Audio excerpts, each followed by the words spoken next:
네, 오늘 함께 은혜 나누실 말씀은 누가복음 11장 1절부터 13절 말씀 함께 읽겠습니다. 시작.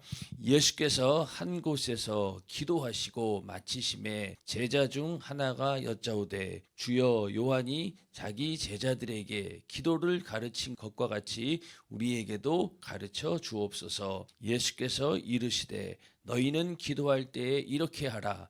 아버지여 이름이 거룩히 여김을 받으시오며 나라의 임하옵시며 우리에게 날마다 일용할 양식을 주옵시고 우리가 우리에게 죄 지은 모든 사람을 용서하오니 우리 죄도 사하여 주옵시고 우리를 시험에 들게 하지 마옵소서 하라. 또 이르시되 너희 중에 누가 벗이 있는데 밤중에 그에게 가서 말하기를 벗이여 떡 세 덩이를 내게 빌리라.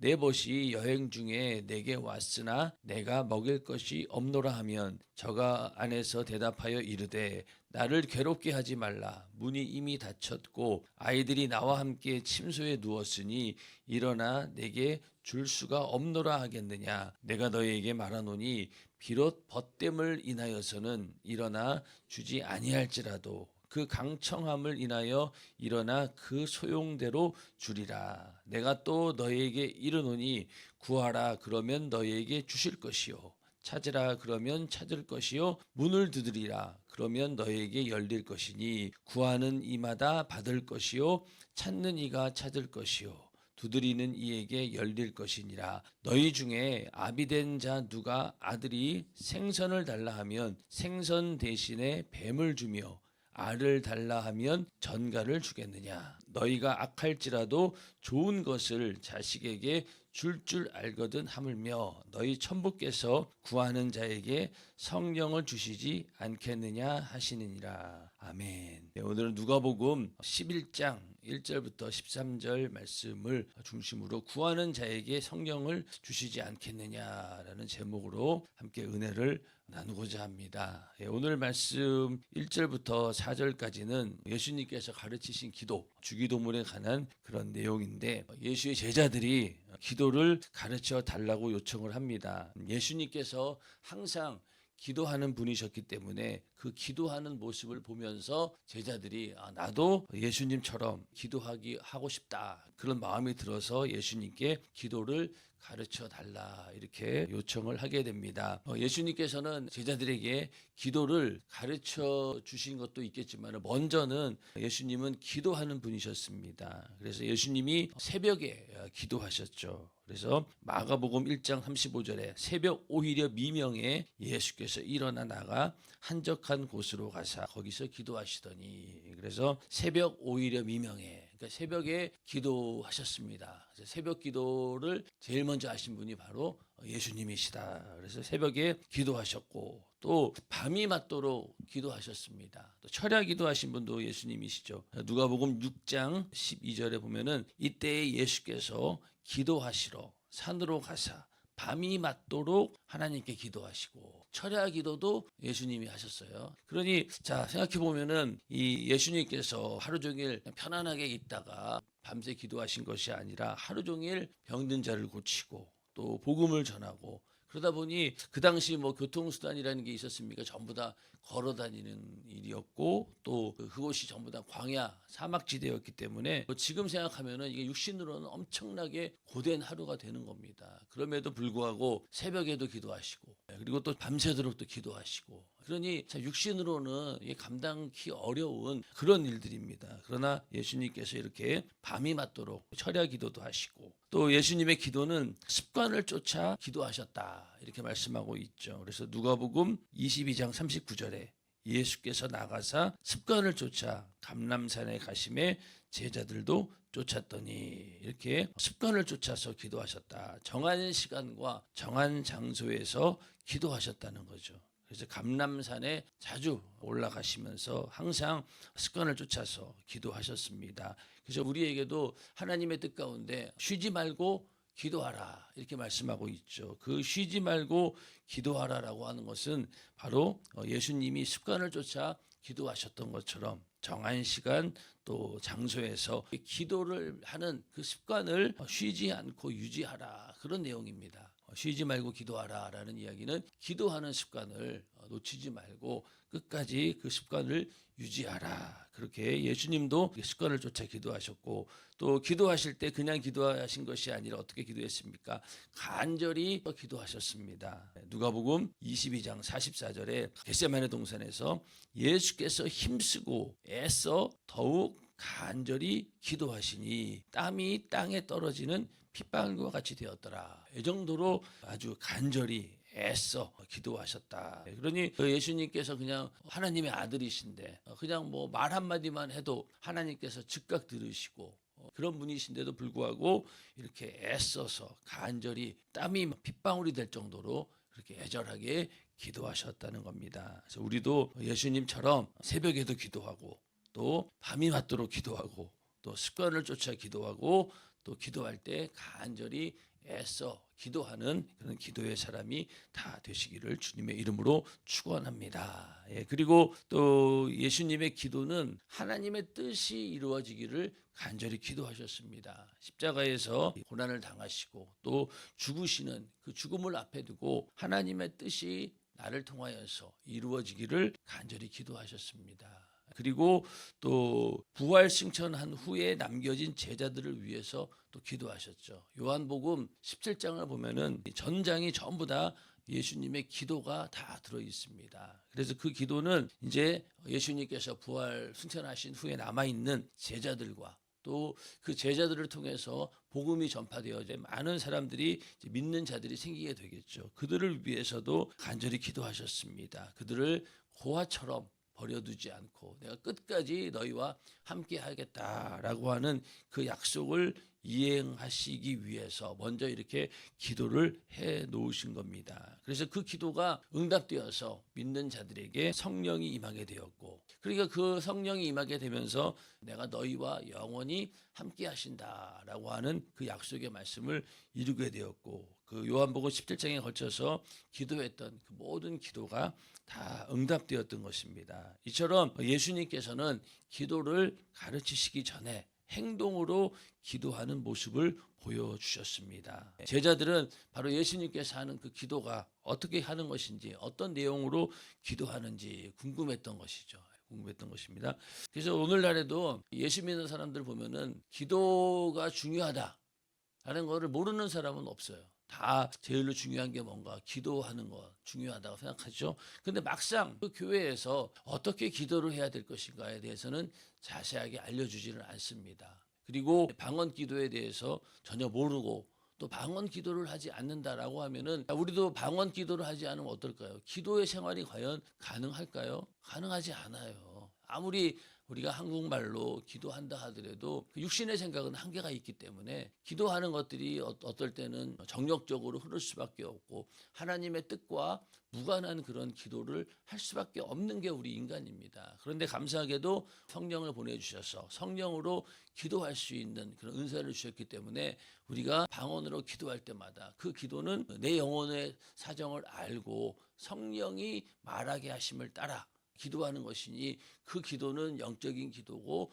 100% 응답입니다. 그래서 그렇게 성령 충만함을 받을 수 있도록 만들어주는 그런 교회, 또 그렇게 기도할 수 있도록 분위기를 만들어주고 항상 교회에 오면은 그 시간에 기도하는 사람들이 있고 이런 것들이 굉장히 중요합니다. 이런 것들이 마련되지 않은 상태에서 아무리 기도에 대해서 강조한다 한들 실제적인 성도들 입장에서는 이게 어떻게 기도해야 되는지 모른다는 거예요. 그러니까 기도해본 사람만이 기도를 가르칠 수 있는 것이죠. 우리 교회는 기도하라 이렇게 말만 하는 것이 아니라 실제로 기도할 수 있는 영적인 분위기를 만들어 놓고 또 어떻게 기도해야 될 것인가 계속 말씀을 통해서 지금까지 알려주셨고, 그리고 실제로 우리가 그렇게 기도하다 보니까 여러 가지 체험들도 있고 응답의 체험들도 있고 그러니까 우리 성도들도 기도하는 겁니다. 40일 그리고 10일 작전 기도회가 올해가 몇 년째 되는 것 같아요. 그렇게 매년마다 주일 저녁 같은 경우에는 거의 전 성도들이 다 와서 기도하는데 그렇게 엄청나게 많은 성도들이 기도할 수 있는 것은 바로 기도에 대해서 분명히 가르쳐 주셨고 또 기도하는 것을 보았고 또 내가 체험했기 때문에 그런 일들이 가능한 것입니다. 올해도 40일 그리고 10일 작전 기도회가 이제 얼마 남지 않았어요. 6월 8일까지 진행이 되는데 올해도 또 이렇게 기도할 수 있는 기회를 주신 것 감사하고 기도의 제목들 잘 준비하셔서 이번에도 기도의 응답을 확실하게 받는 그런 기도 성회가 되기를 주님의 이름으로 축원합니다. 그래서 지금은 안 하지만은 한때는 우리 부사역자들과 교구장님들, 지역장님들까지 아마 강단에 올라가서 기도를 했어요. 무릎 꿇고 2시간씩 한 50을 하려니까 정말로 힘들기도 하고 또 강단에 올라가면 성도들이 다 보잖아요. 그 큰 성전에서 성도들이 저 위에서부터 전부 다 보는데 거기서 부사역자들이 무릎 꿇고 기도하려고 하니까 엄청 부담스러운 거예요.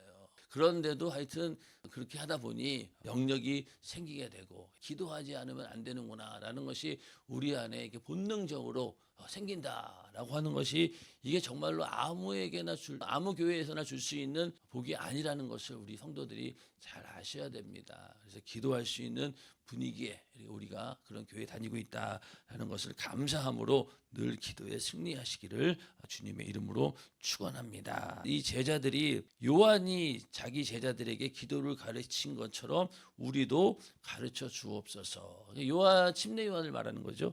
침례 요한이 이 당시 이자가 혹시 메시아가 아닌가 할 정도로 영향력이 굉장히 컸던 그런 선지자입니다. 그런데 이 침례 요한이 허무하게 죽음을 맞이하게 되고 나는 메시아가 아니다. 나는 그의 길을 예비하는 자에 불과하다. 이러면서 사라져 버립니다. 그러고 나니 이 요한의 제자들 가운데서도 많은 사람들이 나중에 예수님의 제자가 되는 그런 경우도 있었죠. 그러니까 요한이 제자들에게 기도를 가르쳤을 것이고 또 그 요한이 어떤 기도를 가르쳤는가 거기에 대해서 또 이 예수님의 제자들도 궁금하기도 하고 그러면서 가르쳐 달라고 했던 겁니다. 그런데 그 당시 기도문이라고 하는 것이 유대인들이 이제 하루에 3번씩 하나님께 드리는 기도문이 있었어요. 그 내용이 뭐냐면은 맨 앞에가 아브라함의 하나님, 이삭의 하나님, 야곱의 하나님, 가장 높으신 하나님, 천지의 창조자이시여 우리의 방패시며 우리 조상들의 방패이신 하나님이시여 이렇게 시작을 합니다.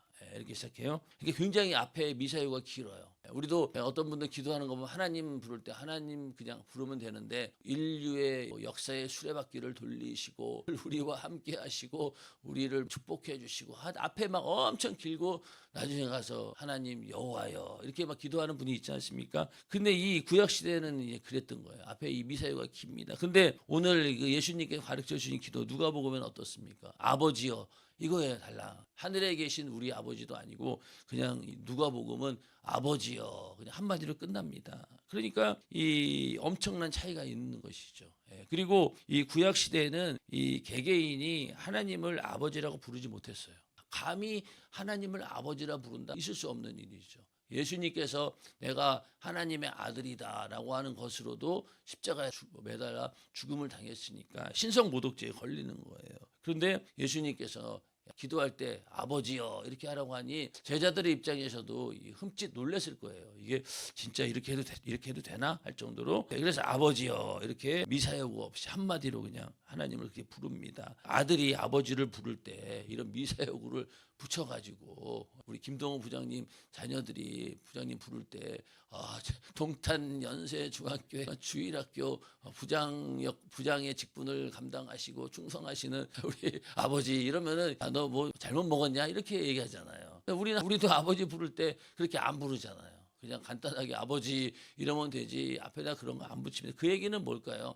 실제적으로 그런 관계가 이루어지지 않았기 때문에 말로라도 그렇게 해보려고 하는 겁니다. 근데 우리는 기도할 때 앞에 정말로 절박하게 기도할 때 앞에 이런 거 필요 없잖아요. 아버지요 그냥 하나님 아버지 한마디만 해도 그냥 우리는 하나님께서 그 기도에 귀를 기울여 주시고 응답하신다는 확신을 갖고 그렇게 부르지 않습니까? 그래서 우리는 이렇게 하나님을 아버지라고 부를 수 있는 그런 복을 우리에게 주셨습니다. 그래서 우리는 하나님 아버지여, 또 하늘에 계신 우리 아버지여, 이렇게 하나님을 부릅니다.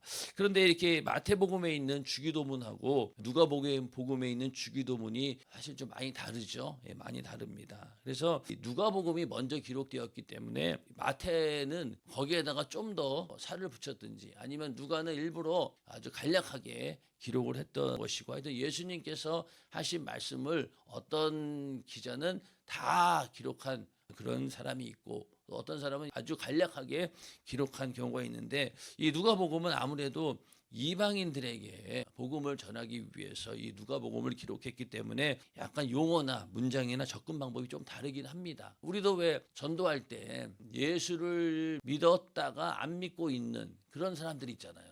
그런 사람들한테 전도할 때는 어때요? 그냥 우리가 쓰고 있는 용어를 사용해도 다 알아들어요. 그렇지 않습니까? 그런데 전혀 복음을 듣지 않았던 그런 사람들은 어떻습니까? 우리가 말할 때 여러 가지 상황이 좀 달라지죠. 이런저런 비유를 들어가면서 그 사람이 이해할 수 있는 용어로 우리가 전도를 하는 것처럼 누가복음도 이방인들에게 복음을 전하기 위해서 이 마태복음하고는 용어라든가 접근 방법이 살짝 다릅니다. 달라요. 예. 그러니까 마태복음의 주기도문하고 누가복음의 주기도문이 조금의 차이가 있지만 그 맥락은 똑같습니다. 예, 똑같습니다. 왜? 예수님이 하신 말씀이기 때문에. 그래서 제일 먼저 하나님을 아버지라고 부른 분은 바로 예수님이시죠.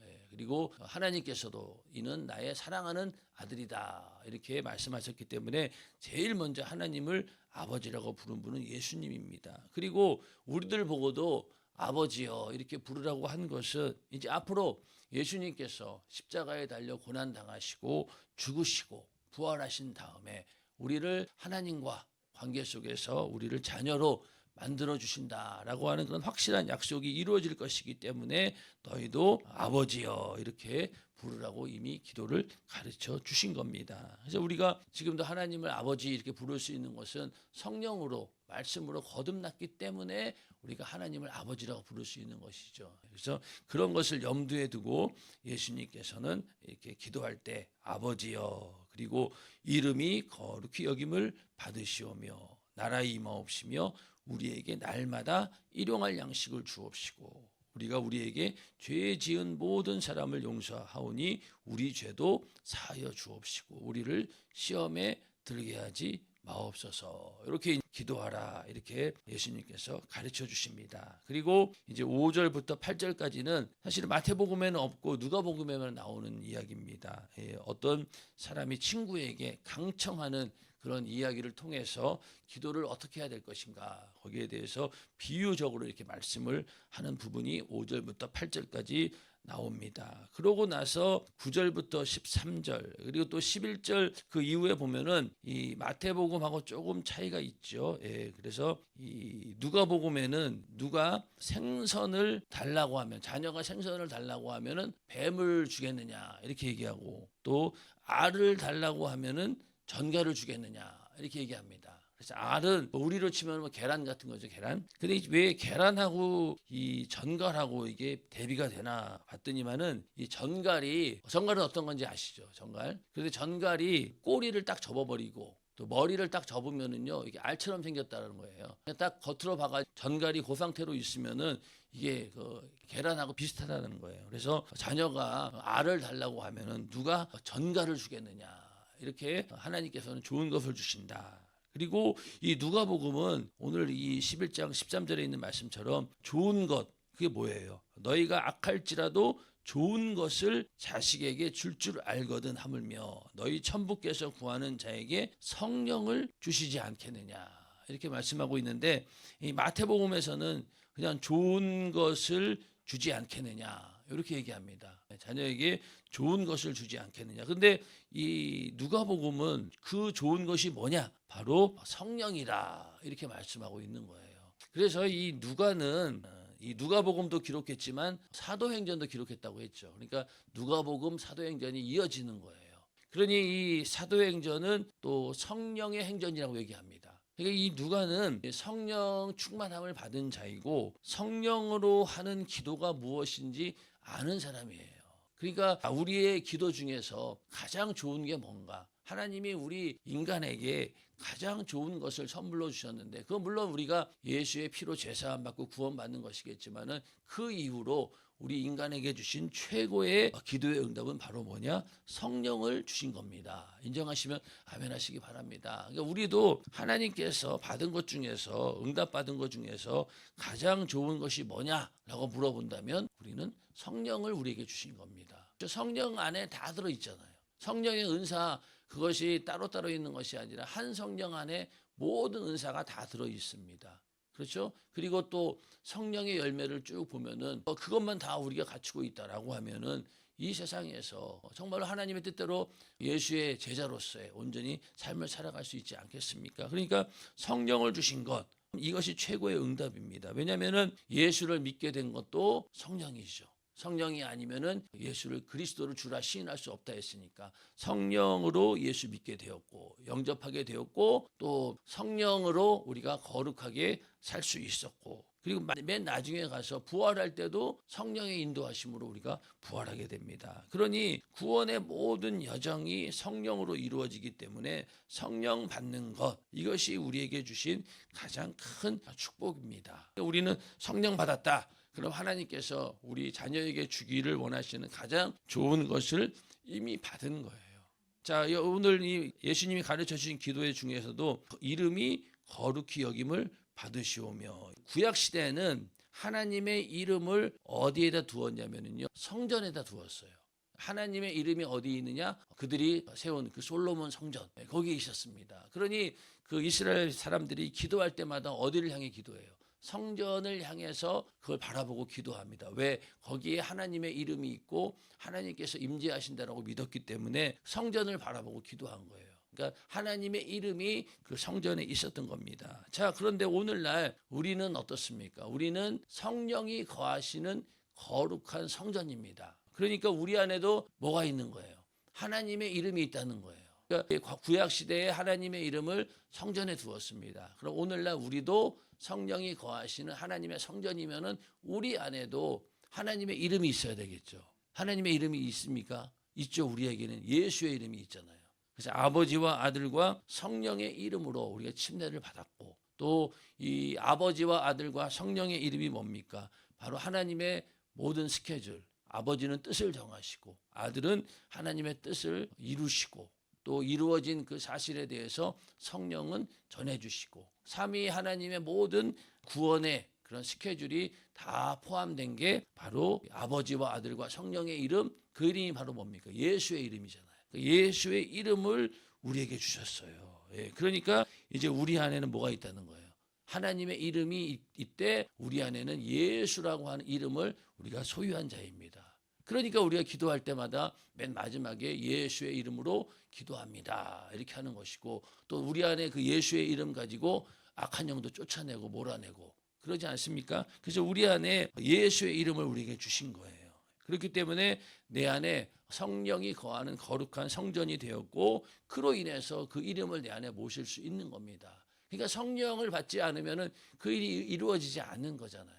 그래서 성령이 가장 좋은 것이다. 우리 자녀에게 주신 큰 기도의 응답인데 바로 성령을 보내주신 거예요. 그래서 성령을 보내주셨기 때문에 그 이름이 내 안에서 거룩히 여김을 받을 수 있는 것이고, 또 하나님의 나라가 또 우리 안에 이루어진 거잖아요. 그렇죠? 그렇기 때문에 나라 임하옵시며 이 말도 이루어진 것이고, 또 하늘나라와 그 의를 구하는 자에게 모든 것에 더하리라 하셨으니 일용할 양식도 하나님께서 주셔야 되는 것, 그 기도도 응답이 된 것이고, 또 시험에 들지 말게 하옵시고, 이것도 마찬가지죠. 우리 안에 성령께서 함께 하실 때 악한 귀신의 역사가 감히 우리 안에 침투하지 못합니다. 들어온다 할지라도 금방 쫓겨날 수밖에 없는 거예요. 왜? 성령으로 귀신을 쫓아내고 성령으로 악한 영들을 몰아내기 때문에. 그래서 우리도 시험에 들지 않을 수 있는 것도 성령 때문에 가능한 것이고, 또 죄사함 받는 것도 성령 받았다라고 하는 건 뭐예요? 죄사함 받고 하나님께서 나를 의롭게 여기시고 거룩하게 여기셨다라고 하는 확실한 증거가 내 안에 성령이 임하신 겁니다. 그러니까 내가 죄사함 받은 것, 그것도 성령으로 가능한 것이고, 그러니 주기도문에 나오는 모든 그 기도가 하나하나 따져보면은 결국은 성령 받는 것으로 인해서 다 이루어진 거예요. 그러니 성령 받는 것만큼 더 큰 일이 어디 있겠습니까? 그래서 우리 안에 하나님의 이름, 예수의 이름을 우리가 소유한 자들이다. 그래서 주의 이름을 부르는 자가 구원을 얻으리라 이렇게 약속하셨고, 그러니 누구든지 예수의 이름을 부를 수 있고 소유할 수 있고 사용할 수 있는 겁니다. 과거에 하나님의 이름 여호와라고 하는 이름은요 함부로 부르지도 못했어요. 그리고 여호와라고 하는 이름이 원래는 그 이름이 원래 그 소리가 어떤 건지 몰라요. 히브리어는 자음이 없어요. 모음만 있는 거예요. 모음만 있어가지고 거기다가 그러니까 자음을 붙였기 때문에 여호와라고 부르는 거지, 그냥 딱 원래 히브리어 원문에 보면은 자음이 없어요. 히브리어는.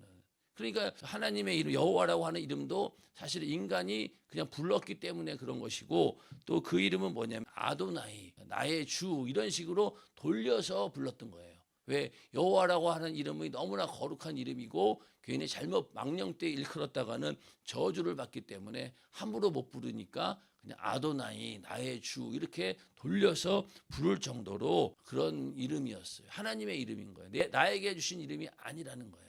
근데 오늘날 예수의 이름은 어떻습니까? 우리가 아무리 불러도 하나님께서 그 이름을 가지고 너희가 사용하라 하셨기 때문에 우리에게 주신 이름이라는 거예요.